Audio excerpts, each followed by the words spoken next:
Okay, तो Marvel phase 4 finally the guardians of the Galaxy holiday special के साथ खत्म हो चुका है, जहां पर हमें 7 नए मूवीज और 8 नए टीवी सीरीज मिले और उसी के साथ 2 स्पेशल रिप्रेजेंटेशन मिले।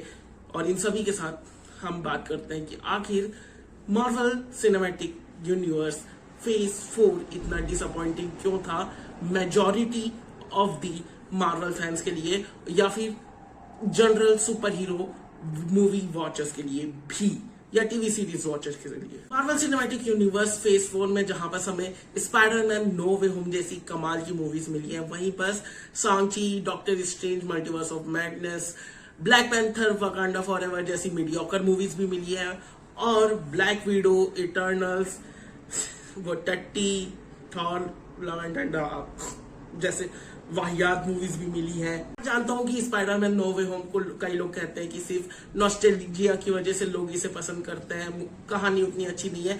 एग्री, कहानी उतनी अच्छी नहीं है, काफी सिंपलिस्टिक कहानी है, काफी कॉमन सी कहानी है, लेकिन जो इमोशंस है ना, जब आंट मे मरती है तब टॉम हॉलैंड जो एक्टिंग करता है एज अ पीटर पार्कर, वो दुख हमें महसूस होता है।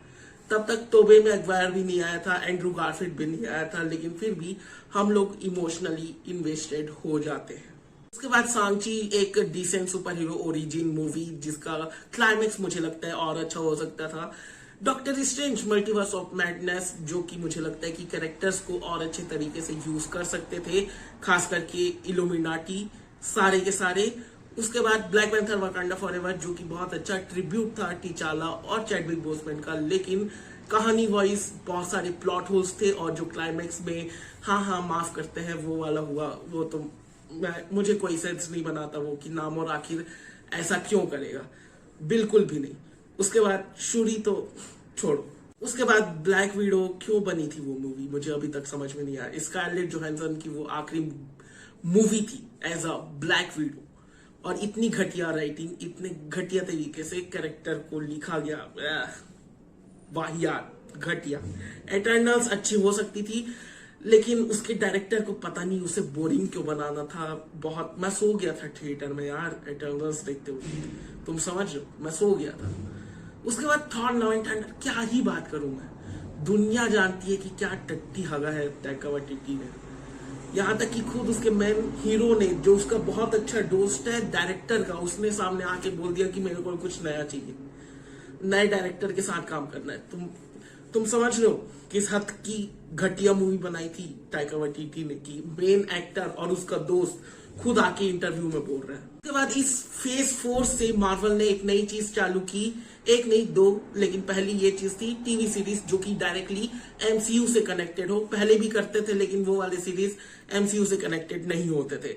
यहाँ पर हमें मिला वांडा विजन, जो कि अच्छी तरीके से एग्जीक्यूट भी किया गया, लेकिन आखिरी में क्लाइमेक्स में आके हट दिया गया। वांडा को बेमतलब का जस्टिफाई कर रहे हैं, क्यों किसी को नहीं मालूम। और फ्रैंकन इन द विंटर सोल्जर, भाई साहब हमारे नए कैप्टन अमेरिका टेररिज्म को जस्टिफाई कर रहे हैं कि क्यों आखिर टेररिस्ट को टेररिस्ट नहीं कहना चाहिए। वाह, बहुत बढ़िया। उसके बाद लोकी सीरीज एक एवरेज या अबव एवरेज मैं कहूंगा, जो कि बहुत ज्यादा हिट होगी, क्योंकि लोकी का एक आईपी है जो मुझे लगता है कि काफी मीडियोकर सीरीज थी, लेकिन फिर भी लोग बहुत ही बढ़ा चढ़ा कर बोलते हैं, क्योंकि हमें इतना टट्टी परोस दिया गया कि हल्का सा गाय का खाना भी हमारे सामने रख दिया जाए, उसमें भी हम खुश हो जा रहे थे इसी वजह से। लेकिन हाँ, हालांकि कैंग का जो वेरिएंट था वन हू रिमेन्स, वो मुझे काफी पसंद आया। उसमें लास्ट का जो एपिसोड था काफी अच्छे तरीके से लिखा गया था और एग्जीक्यूट भी किया गया था, लेकिन पहले की जो बीच के खास करके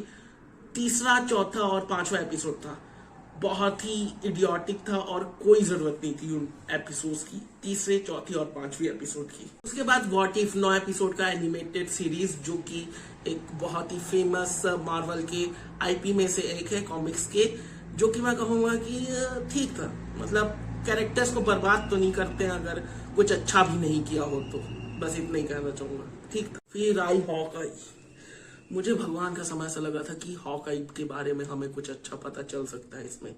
हॉकाई का बैक स्टोरी की, आखिर वो शील्ड कैसे ज्वाइन किया, फलाना ढिमकाना, ये सब सोच के बैठा था। लेकिन ये तो सीरीज हॉकाई की थी ही नहीं, ये तो केट बिशप की सीरीज थी जिसमें हॉकाई कैमियो दे रहा था। इतनी चूतिया तरीके से लिखी गई, और उसमें भी भाई साहब रोनिन को कितना वेस्ट किया गया, क्या वेस्ट किया गया, क्यों बनी थी ये सीरीज। हट। उसके बाद आई मून नाइट, जिसे सुपर पावर्स के साथ बैटमैन भी कहा जाता है, लेकिन फिर भी ये सीरीज अच्छी खासी एंटरटेनिंग सीरीज थी, मैं ये कहूंगा। सिवाय इसके जो फाइनल फाइट थी आखिरी एपिसोड में, भाई साहब क्यों करते हुए, क्या हगा है, फाइनल एपिसोड में ही आके हकते हैं हर एपिसोड में, भाई साहब कुछ भी। मिस मार्वल, अगर तुम्हें जानना हो कि एक अच्छे खासे कैरेक्टर को कॉमिक बुक से अडेप्ट करने के बाद कैसे मारी जाती है, ये सीरीज देख लो तुम। थॉर लव एंड थंडर के गॉर के बाद यही एक है जो इतने घटिया तरीके से हगा गया है। कैरेक्टर मुझे ये इतना पसंद है, एक लौती ऐसी देसी कैरेक्टर है मार्वल कॉमिक्स में जिसकी कॉमिक्स को पढ़ा जा सकता है। और भी कई सारे देसी कैरेक्टर्स हैं, लेकिन पढ़ना छोड़ो, उसके कॉमिक्स को देखना पसंद नहीं करोगे तुम। ये कहीं से ठीक ठाक एक कैरेक्टर है जिसको मैं पसंद करता था और चाहता था कि मार्वल इसे बिग स्क्रीन में लाए, लेकिन हक दिया। उसके बाद इसकी राइटर ने जो अपना पाकिस्तानी प्रोपेगेंडा खेला वो अलग। उसके बाद She Hulk, attorney at law, Tony ने इसके लिए अपना सेक्रीफाइस किया था। इसके लिए तुम क्या था ये, पूरे शी हल्क के कैरेक्टर की ऐसी तैसी कर दी, सिर्फ ये साबित करने के लिए कि कैसे फैंस टॉक्सिक है। वाह रे वाह। मिस मार्वल के बाद नहीं, ये मिस मार्वल के इक्विवेलेंट है, उससे भी थोड़ा ऊपर एक्चुअली। शी हल्क के पूरे कैरेक्टर की मार के रख दी। उसके बाद मार्वल ने एक और नई चीज शुरू की इसी फेज में, जो इसे कहते हैं मार्वल स्टूडियोज स्पेशल प्रेजेंटेशन, जिसमें हमें 2 प्रोजेक्ट्स देखने को मिले जो कि दोनों शॉर्ट फिल्म थी 40 से 45 मिनट की। पहली वेयरवुल्फ बाय नाइट, जहां पर हमें नए कैरेक्टर वेयरवुल्फ से इंट्रोड्यूस करवाया गया, उसी के साथ इंट्रोड्यूस करवाया गया पूरे हॉरर या मॉन्स्टर वर्स को, जिसमें कि हमें मैन थिंग को भी दिखाया गया। यहाँ पर से पूरा द्वार खुल चुका है, पूरी मॉन्स्टर वर्स, जितने भी मार्वल कॉमिक्स के मॉन्स्टर्स हैं यहाँ पर दिखाए जा सकते हैं, और वायलेंस भी दिखाया गया इसमें। तो आखिर में जिससे कि मार्वल सिनेमैटिक यूनिवर्स फेज 4 का अंत हुआ, the guardians of the Galaxy holiday special, जहां पर हमें पता चलता है कि स्टार लॉर्ड और मैंटिस दोनों का बाप ईगो ही है, यानी कि ये दोनों भाई बहन है, जो कि मेरे ख्याल से वॉल्यूम 3 में काम आएगा। उसके बाद हमें ये भी पता चलता है कि जो गार्डियंस ऑफ द गैलेक्सी है उन्होंने कैलेक्टर से उसका नोवेयर खरीद लिया है, जो कि भी वॉल्यूम 3 में आगे काम आएगा। तो बहुत ही हार्ट वार्मिंग फील गुड वाली 40-45 मिनट की एक शॉर्ट फिल्म है, अगर तुम देखना चाहो तो देख लो, हिंदी में अवेलेबल नहीं है। तो ये मेरे ओपिनियंस थे, मेरा थॉट प्रोसेस था कि जो मुझे पसंद आया, जो नहीं आया। बाकी तुम अपने ओपिनियंस नीचे कमेंट सेक्शन में लिख सकते हो, और इसी के साथ मिलते हैं अगले वीडियो में। तब तक के लिए बाय, और सब्सक्राइब करो, क्योंकि सब्सक्राइब करना बहुत जरूरी है। Okay bye.